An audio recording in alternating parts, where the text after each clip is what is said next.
یک راز خیلی مهم زندگی. ولی قبل از بیان این راز بیاین بعضی تحقیقات را بررسی کنیم.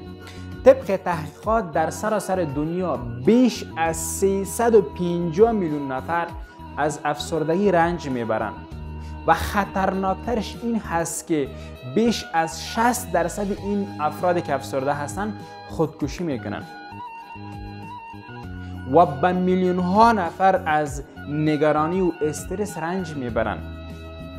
پس برای نجات انسان باید چه قانون را بفهمه، چه اصول را بفهمه، چه رازهای زندگی را باید بفهمه.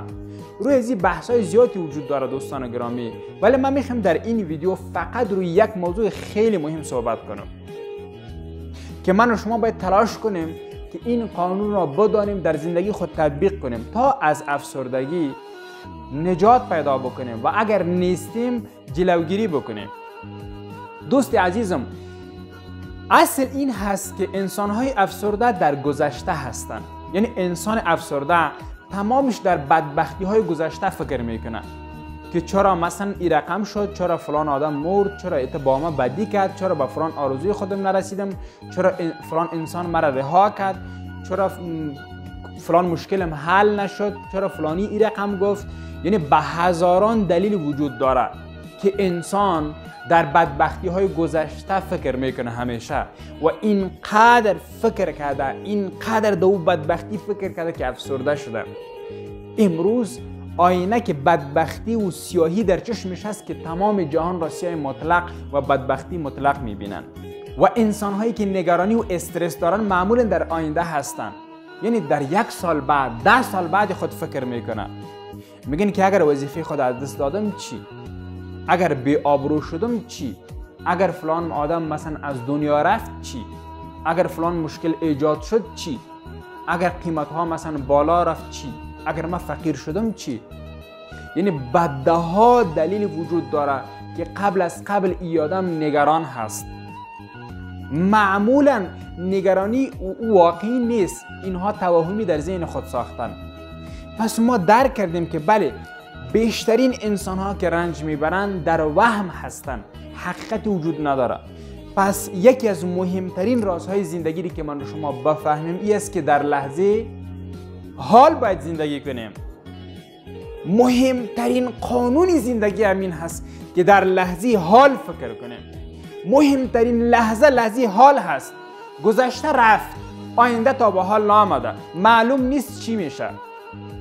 ولی اگر منتظر خوبی باشه خوبی هست و گذشته رفته، گذشته هیچ به درد نمیخوره مگر گذشته مثل یک بانک تجربه ما هست.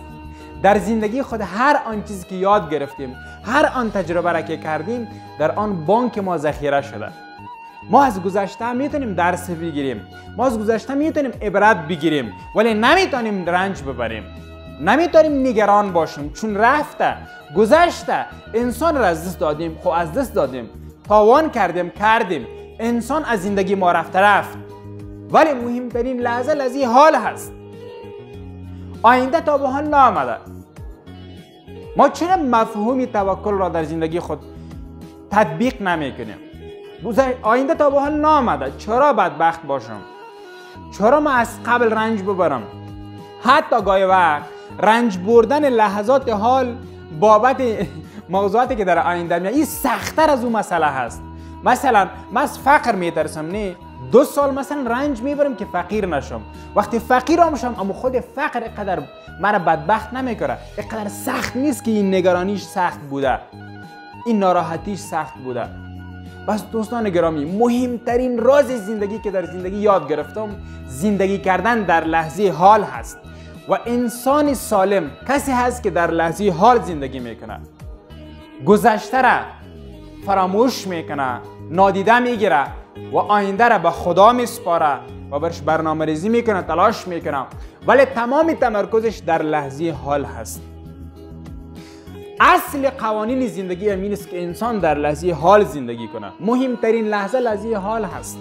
انسان خوشبخت کسی هست که در لحظه حال زندگی میکنه و از لحظه حال رضایت داره، لذت میبره، شکرگزار هست.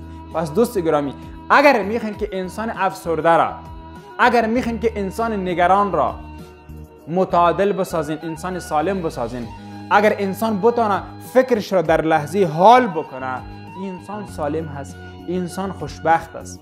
و من و شما باید تلاش بکنیم که بر نعمت‌های موجود زندگی خود تمرکز کنیم، بر لحظه حال، به زیبایی حالی که در زندگی موجود داره، به صحتی که داریم، به نعمت‌هایی که داریم.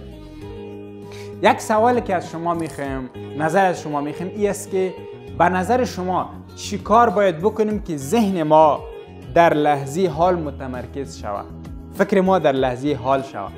هر یکیتان طبق تجربه خودتان، معلومات خودتان میتونید در کامنت نظر خود را بنویسید. موفق و کامگار باشین، در لحظه حال زندگی کنین تا خوشبخت باشین.